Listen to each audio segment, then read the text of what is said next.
Your home is currently hemorrhaging money, and you're likely looking in all the wrong places to stop it. Every month, you open that utility bill, scan the total, and feel a sense of quiet defeat. You've done what you were told. You swapped in LED bulbs, you diligently flick off the lights, and you've even learned to live with a thermostat setting that's slightly uncomfortable. But the needle barely moves. Why? Because you are fighting a ghost. You are treating the symptoms of high energy costs while the actual disease remains completely invisible, tucked away behind your drywall, under your floorboards, and inside your walls. If you're tired of the industry keeping you in the dark while your bills keep rising, hit that subscribe button right now. There is a fundamental law of physics playing out in your living room right now that is actively bleeding your bank account dry. The most frustrating part? The solution costs less than a cup of coffee.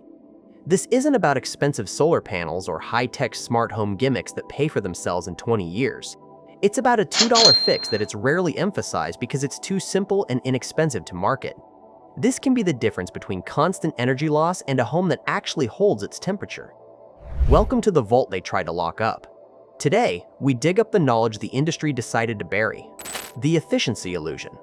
We have been conditioned to believe that saving electricity is a game of sacrifice. We think of energy like a finite tank of water. If we want to save water, we just use less. We apply the same linear logic to our homes. If the bill is too high, we must be using too much. We blame the heavy hitters, the water heater, the stove, the HVAC. We assume that if we just stop using these things, the cost will vanish. But it is fundamentally misleading. Your house isn't just a collection of appliances, it is a thermal engine. In any engine, the most expensive factor isn't the fuel you put in, it's the energy that escapes before it ever does its job. You aren't paying for the cold air your AC produces. You are paying for the cold air that your house fails to keep. When you understand that your home is a container, you realize that the usage on your bill is actually a measurement of how quickly your container is leaking. The hidden culprit, the stack effect. To understand why your bill is so high, you have to stop looking at what you turn on and start looking at what you can't see. Your house behaves like a giant slow-motion chimney. This is driven by a concept in building science called the stack effect. Physics dictates that warm air is less dense than cold air. In the winter, your expensive heated air rises to the ceiling, finds tiny cracks in your light fixtures and attic hatches, and escapes into the sky.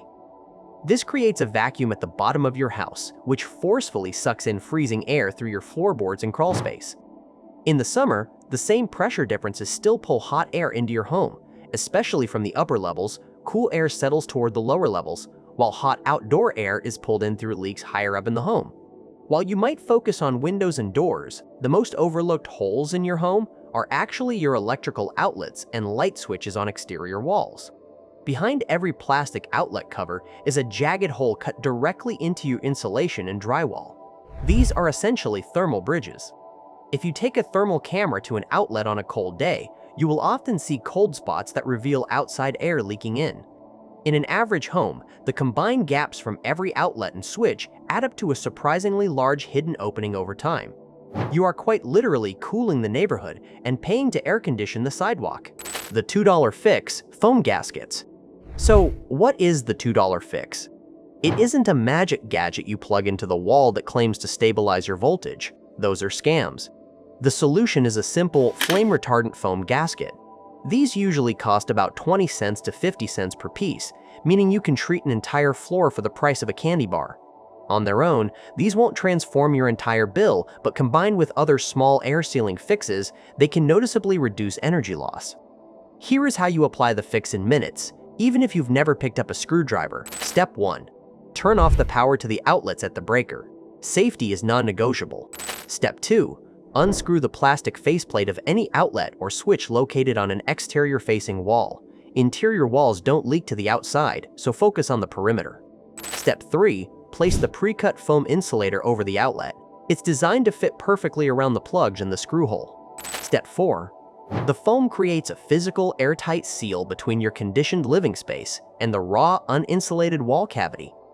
For an extra $1, you can grab a tube of clear silicone caulk to seal the gaps where the baseboards meet the wall or where the plumbing pipes enter the cabinets under your sink. It sounds underwhelming, but in the world of physics, you've just plugged a major leak in your thermal battery. Why this reduces energy waste? While half, Sounds like a dramatic marketing claim. The physics-based savings are significant because of HVAC runtime. Your air conditioner or heater works by reaching a set point on your thermostat and then turning off. This is where the savings happen. If your home is constantly leaking its air, the pressure in the room never stabilizes, and the temperature drifts almost immediately after the machine stops. This causes the system to short cycle or run significantly longer than necessary. By spending $2 on basic gaskets, you turn your home from a sieve into a sealed thermos. When the vessel is sealed, the HVAC system reaches its target temperature, and most importantly, it stays there. The compressor shuts off. The fans stop spinning.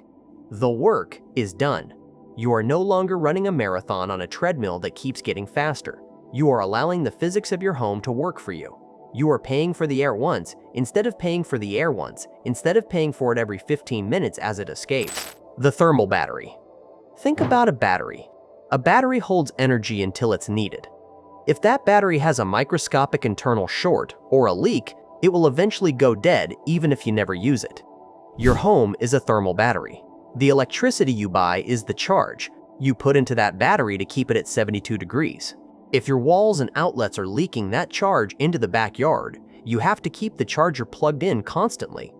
That charger is your electricity meter, and it is spinning every second that your house fails to hold its temperature. Most people try to save money by buying energy-efficient appliances that's like buying a faster charger for a leaking battery.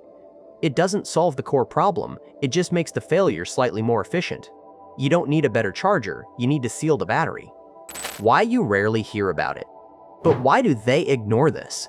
Why isn't there a massive ad campaign telling you to seal your outlets? Because there is no money in foam. A contractor wants to sell you a $10,000 new high-efficiency AC unit. A window company wants to sell you $15,000 triple-pane argon-filled glass. A utility company wants to sell you smart subscriptions and peak-hour surcharges.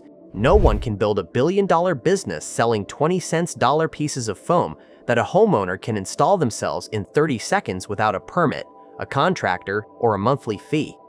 It is a solution that is too cheap to be marketed, yet too effective to be ignored by anyone who actually understands the math of a household.